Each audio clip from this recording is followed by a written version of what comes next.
Hello guys and welcome back to my channel. Today I want to do a different video.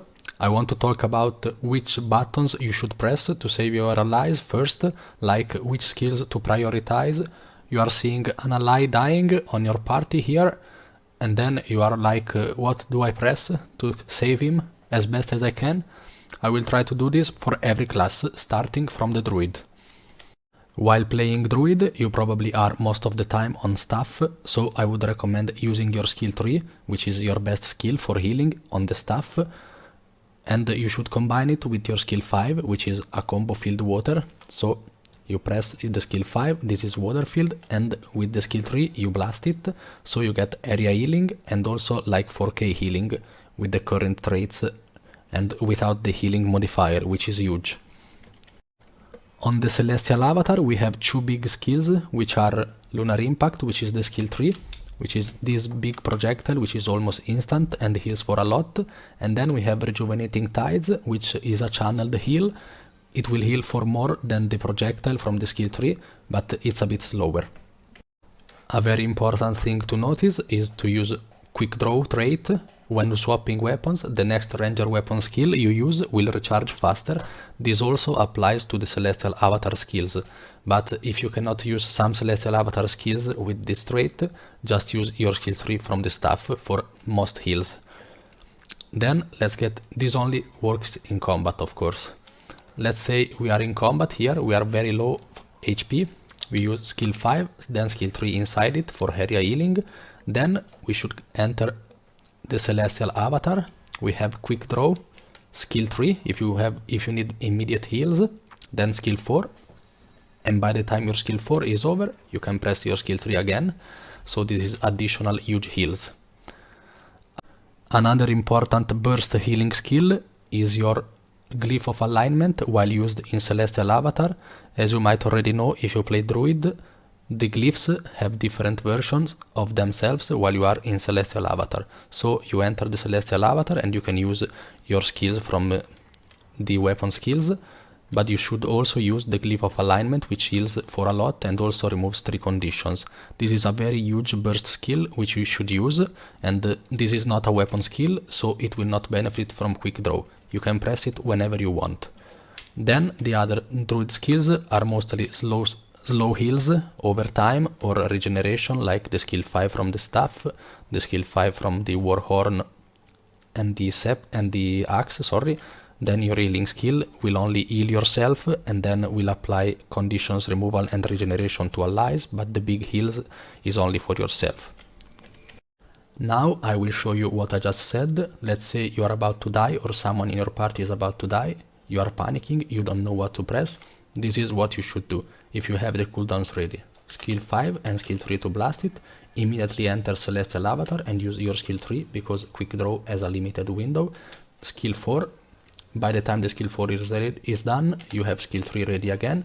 And in between these skills, you should also use the Glyph of Alignment when you can during the Celestial Avatar. And also, even if you are outside the Celestial Avatar, you can press your F2 from your pets that with this trait. Beast skills heal allies around the ranger, including yourself of course, and this will heal for like 3k, very easy, and it will not interrupt any other channeled stuff from the ranger. I know there are several other skills which are important on Druid, but the ones I just showed you are the best to burst healing and to save yourself. Let's do this again.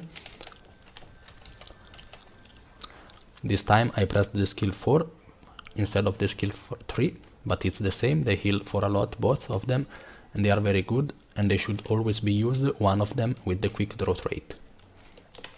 Now I will cover the support Tempest, which is or Dagger or Staff. The Dagger is better for burst healings, while the Staff version is better for Condi cleanses and sustained healings and also CCs. And also the Staff version can offer stability. For now, let's go Dagger. So Dagger has this skill, the skill 4, which is the Frost Aura. You can press it to apply Frost Aura to you and to 5 allies with the Aura Sharing trait. And also, if you have Elemental Bastion trait, you will heal every ally you grant an Aura to. Otherwise, you can go for Alacrity trait, it's up to you. For now, let's go Elemental Bastion. So you use your skill 4, you share your aura, and you can transmute it for like 2k healing. Then you can repeat this process with the overload. At the end of the overload, with the trait, you get the aura based on the overload. You can transmute again. Then you can flash freeze. It's another frost aura. You can transmute again.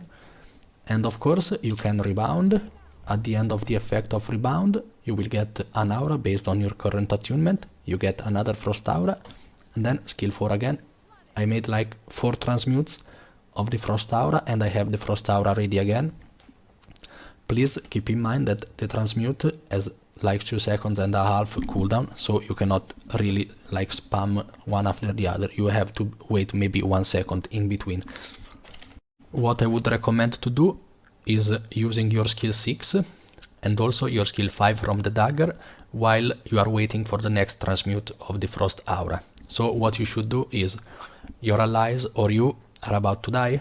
Okay, you can press rebound, which will save you or your allies from a lethal blow, and if they take a lethal blow, they get healed for like 5k. At the end of the effect of rebound, you will get the frost aura if you are still in water. Frost aura, transmute it, skill 5, then you can transmute your frost aura again, then you could go overload to heal per pulse and a big heal on the final pulse, skill 4 again, then flash freeze, transmute again, and while you're waiting for the next, you can go skill 6, which is your healing skill, which has 3 pulses. The first pulse is the best, but it also has the smallest radius around you, so you have to be very close to the ally you want to heal. And while you're waiting for the other cooldowns to get up, again, you can also use your skill 2, which is an AoE heal in front of you. Very decent skill, because it has a really low cooldown and also a nice radius, a nice range around you. So this is ready again. You can transmute it, skill 5, you can overload. At the end of the overload, you get the frost aura again. You can transmute it, skill 2 to wait for the transmute, flash freeze if you run it, transmute again, then the skill 6, then you could blast with the skill 3. If you run Relic of Caracosa, you will heal for every blast you make. Skill 4 again, transmute it again, rebound. While you wait for the aura to proc, you can F2, overload, you see this, and then skill 5 again, and you can repeat. Keep in mind that if you run the Relic of Caracosa, which I run in this build here, every blast you make will apply some healing, like 2k healing, maybe even more with the modifiers. So every blast you make, it's a very huge tool, and this is how I will cover the staff version of the Tempest. So on the staff Tempest, you don't have frost aura to transmute. You can only transmute your skill 3 from the staff on the earth, which is stability, AoE stability, and is also a combo finisher blast. So what you should do is, you start on water, you cast your healing fields, skill 5 and skill 3, you can blast them. Also you can press your skill 4, which is another fire field, and then this field also gives an aura to you and to your allies, and with this trait you will heal the allies which you grant auras to. Then you still have a rebound, you also have your skill F2, then you have the water fields ready again, and you should use your skill 2 from the water and the skill 2 from the earth to blast them. And then with the Caracosa relic, whenever you blast, you will heal for a lot.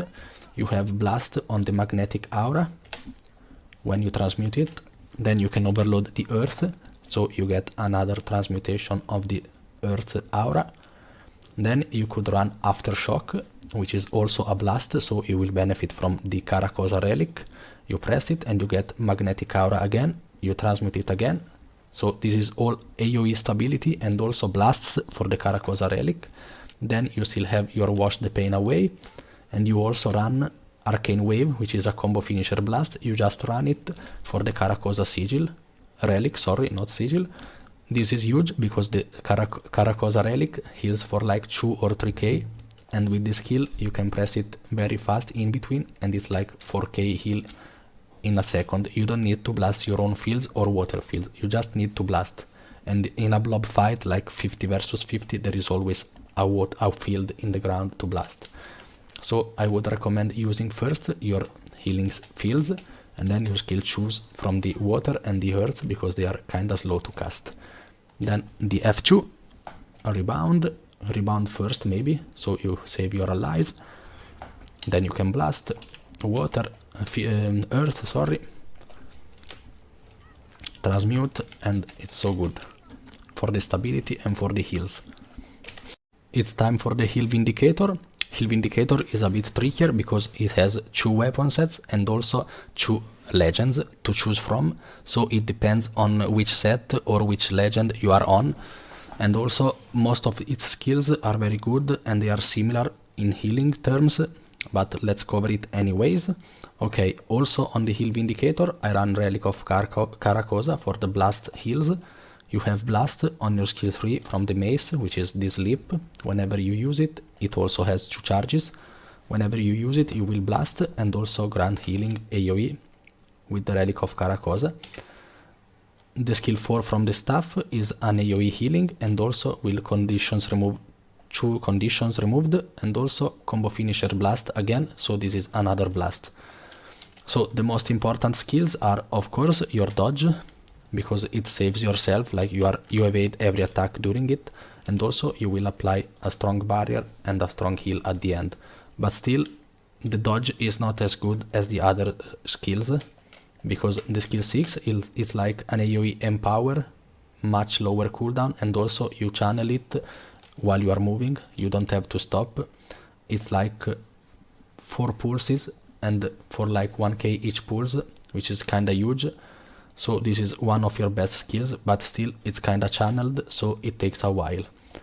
The best skill on this legend here, the Legendary Alliance stance, you have the 3 song, you remove conditions from allies up to 3, and also you will heal them per conditions removed. It's almost instant and applies also regeneration. This is one of your best skill and you should use it all the time.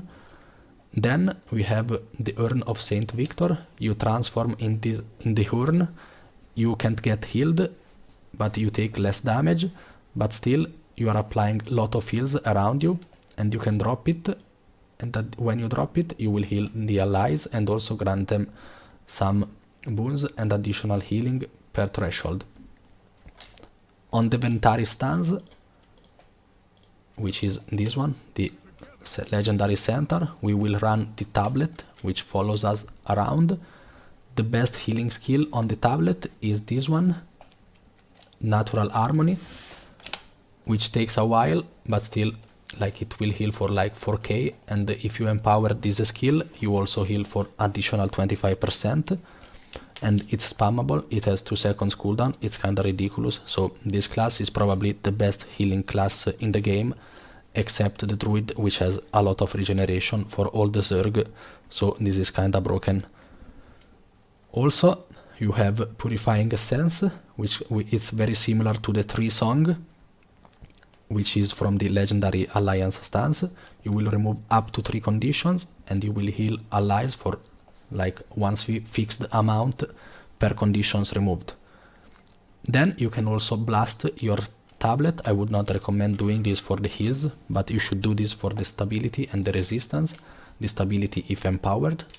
It takes a while and the tablet will get removed, and also it costs a lot of energy, and the healings are worse than the Purifying Essence or Natural Harmony. So what you should do is using Natural Harmony first and like spam it if you are in this stance.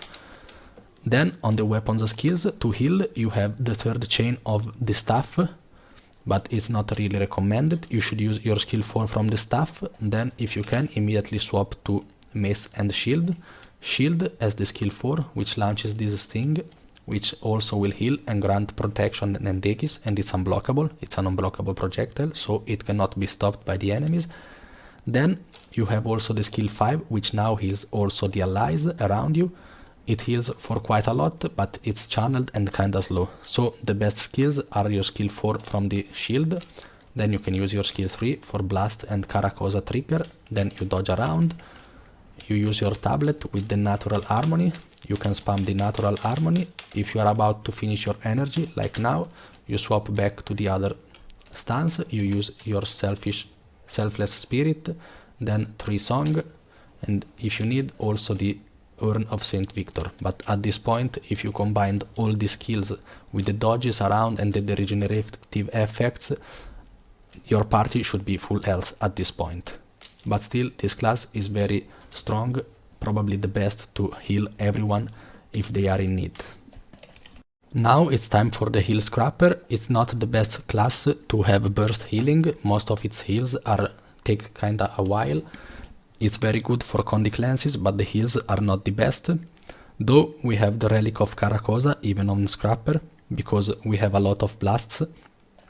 So what you should do is, first your skill 4, which is your best healing skill for allies. Like you press it, instant heals for everyone's. Then you have your skill 2 from the heal kit, and your skill 1 is very good and it's channeled. It heals for a lot, it takes a bit, but still it's spammable. You can spam it if you have nothing else left ready. Other very good skills are your skill 4 from the shield. You press it twice and the second time is a blast, so the Caracosa relic will proc. Then we have the elixir gun. You drop this field, the skill 5, which is a field which pulls heals and conditions removal. The first hit will heal for more, so this is very important to hit. Then you have your skill 4 from the elixir gun, which is a blast. Then you have your supply crate, which is another blast. You can detonate it for another blast. And this is mostly it. You have more blasts like in the function gyro and the shield skill here, and also the skill 5 on the heal kit, but still the engineer doesn't have some skills which stand out a lot, like the heal Vindicator or the Druid.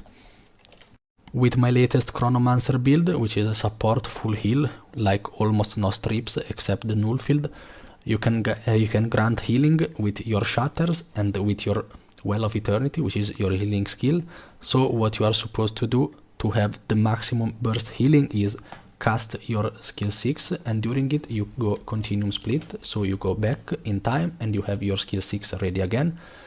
Now I was talking and I couldn't press them, but in between, in this time, while during the continuum split, you should also press your skill 1, F1, F2 and F4 and F3, because they are shatters, and the shatters will heal allies even if you have no clones up with this trait here. You will heal for like 1k per shatter per ally, so it's like 4k or 5k in a matter of seconds just with continuum split. You can also double it. So most importantly, try to hit twice with your Well of Eternity more than your shatters, but still the shatters has no cast time, so you can press your skill 6 and in between you can press your shatter skills. Then you can also apply the Chaos Aura, which is shared with allies, and the allies with Chaos Aura will also get regeneration. And this is it for the Chronomancer. This is it for today's video, guys. Thank you for watching. I did include the heal Scourge because it was nerfed kinda hard, and also it only granted barriers, a lot of barriers, but it was not like heals, pure heals. And with the recent nerfs, I think it's kinda dead now. I need to test it again, but it's not really looking good. And also I didn't include the warrior because I will wait for the staff to come out from the warrior, and so I will test it and see if the staff is worth it. Thank you for watching. Again, please consider a subscribe to the channel if you enjoy my content, and also see you on to the next video. Bye!